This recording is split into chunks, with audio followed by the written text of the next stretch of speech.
আসসালামু আলাইকুম গাইস, এখন আমরা একজন লাস্টলি রিসোর্টে করে ইন্টারভিউ নেব। Let's go.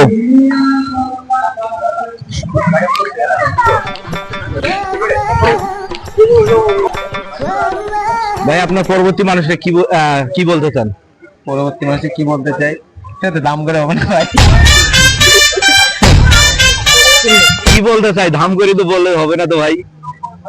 কি বলবো আমি?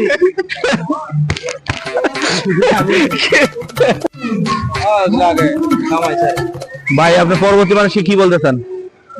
ভাই আপনার প্রশ্নটাই আমি বুঝি নাই, আগে বুঝাই বলে। হ্যাঁ ভাই, আমি বুঝি নাই। কি আপনার প্রশ্নটাই আমি বুঝি নাই। কি প্রশ্ন বুঝলাম না?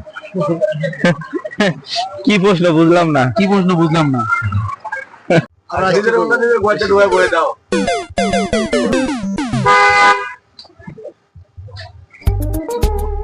ভাই, আমাদের এই লাস্টলি দাস আপনাকে কেমন লাগতেছে? আপনার অনুভূতি কি? কেন ভাই? অনুমতি ভালো, মাল খাবো এই জানি। সে ভাই, আমি পারি না আর পারি না।